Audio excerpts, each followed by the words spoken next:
નમસ્કાર દર્શક મિત્રો, હું છું ભાવેશ આચાર્ય અર્થ પડકાર ન્યૂઝમાંથી. અત્યારે પાટણ લોકસભાના ઉમેદવાર શ્રી ભરતસિંહજી ડાભી આપણી સમક્ષ ઉપસ્થિત છે. અત્યારે એવું કહેવાય છે કે છેલ્લા 2 દિવસથી અમે ફરીએ છીએ અને વન મેન આર્મીની ભૂમિકા નિભાવે છે. તો જાણીએ એમના શ્રોતાગણોને અને એમના મતદાન મથકોના જે કાર્યકર્તાઓને શું શુભ સંદેશ આપવા માંગે છે તે એમના મોઢેથી જ આપણે સાંભળીશું. પાટણ લોકસભાની હાલ ચૂંટણી પ્રવાસ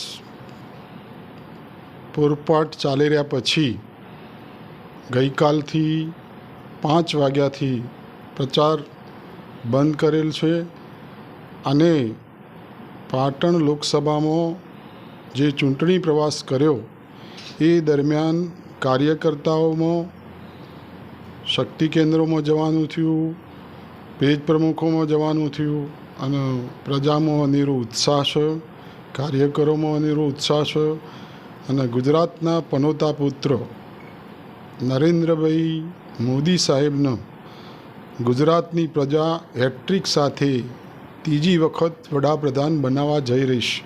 ત્યારે મારા પાટણના લોકસભાના મતદારોને વિનંતી છે કે કાલે 7 વાગ્યાથી અભૂતપૂર્વ મતદાન કરી અને સાંજે 6 વાગ્યા સુધીમાં દરેક ગામડાઓમાં કાર્યકર્તાઓ પ્રજાના પ્રતિનિધિઓને હું વિનંતી કરું છું કે કચકચાઈને મતદાન કરીને પાટણથી એક કમળ દિલ્હી મોકલીએ અને આપણા ગુજરાતના યશસ્વી વડાપ્રધાન નરેન્દ્રભાઈને ત્રીજી વખત વડાપ્રધાન બનાવીએ.